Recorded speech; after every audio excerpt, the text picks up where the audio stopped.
আসসালামু আলাইকুম রহমতুল্লাহ। ভারতের সাথে পাঙ্গা নিতে যে ৯,০০০ কোটি টাকা বাস, মানে বাংলাদেশের পোশাক শিল্প এখন কেমন ভালনারাবল জায়গায় যে দাঁড়িয়েছে, ধ্বংসাত্মক, ক্ষতিগ্রস্ত এবং খাদের কিনারায় দাঁড়িয়ে আছে, এটা আপনারা খুব ভালো করে জানেন। ভারতের সাথে পাঙ্গা নিয়ে আপনারা জানেন বাংলাদেশের পোশাক শিল্পে যে সুতা ব্যবহার হয়, সেই সুতা কিন্তু বাংলাদেশের ভারত থেকে আসতো অধিকাংশ সময়, এবং বাংলাদেশের সুতা চেয়ে তাদের মানও ভালো এবং তারা সস্তায় সেটা বিক্রি করে থাকে।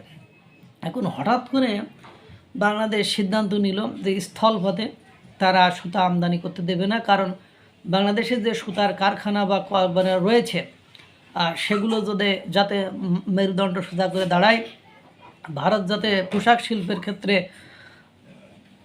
আধিপত্য বিস্তার করতে না পারে এবং পোশাক শিল্পে যাতে তারা একটা ভালো ভূমিকায় যেতে পারে এবং মানে স্বাবলম্বী হতে পারে, এই জন্য তারা এই শর্ত আরোপ করেছিল, অর্থাৎ নিষেধাজ্ঞা দিয়েছিল যে তারা আপনার স্থলপথ অর্থাৎ বেনাপোল বন্দরের মতো যেসব স্থল বন্দর রয়েছে সেই সকল বন্দর দিয়ে সুতা আমদানি ভারত থেকে একেবারে বন্ধ।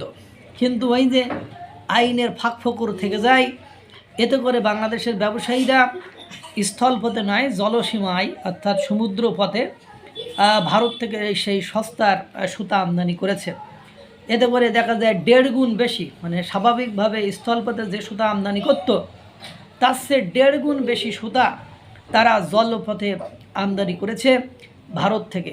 এতে করে দেখা গিয়েছে মানে জলপথে 1.5 গুণ সুতা নিতে গিয়ে বাংলাদেশের কোষাগার থেকে অতিরিক্ত 9,০০০ কোটি টাকা মানে কিন্তু খরচ করতে হয়েছে, অর্থাৎ বেশি গুনতে হয়েছে। পাশাপাশি আপনারা জানেন আরও ঘটনা, তো পোশাক শিল্পের আপনারা জানেন টেক্সটাইল শিল্প, পোশাক শিল্প এখন আইসিইউতে দাঁড়ায় গিয়েছে, সেগুলো আর মেরুদণ্ড সোজা করে কখনো দাঁড়াতে পারবে কি না সেটা বলা খুবই কষ্টকর। পাশাপাশি Christmas times, new year times, Raymond, Zara, Levi's, মানে H&M সমস্ত বড় বড় ব্র্যান্ড কিন্তু বাংলাদেশ থেকে কেজি দরে কাপড় আমদানি করত, সেই ব্র্যান্ডগুলো সব ভারতমুখী হয়ে গিয়েছে। অর্থাৎ সম্প্রতি তারা বাংলাদেশকে ছেড়ে কেজি দরে কাপড় কেনা, এখন তারা ভারতমুখী হয়ে গেছে। এই বছর ক্রিসমাস এবং নিউ ইয়ার টাইমসের সব চাহিদা পূরণ করেছে ভারত, বুঝলেন কি? এই জন্য কথা আছে যে মানে থিঙ্ক বিফোর ইউ লিভ, ভাবিয়া করিও কাজ করিয়া ভাবিও না।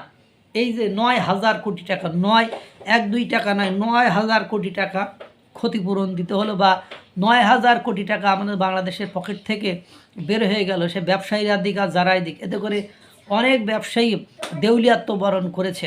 অর্থাৎ বাংলাদেশের এই পোশাক শিল্পকে বাঁচাতে আমরা জিদ ধরে রাগ করে গুৎসা করে ব্যবসা বাণিজ্য তো করছি না এরকম তো নয়, কিন্তু কার পক্ষে কার পামে পড়ে এই কাজ করতে গেলেও সেটা বোঝা বড় দুষ্কার।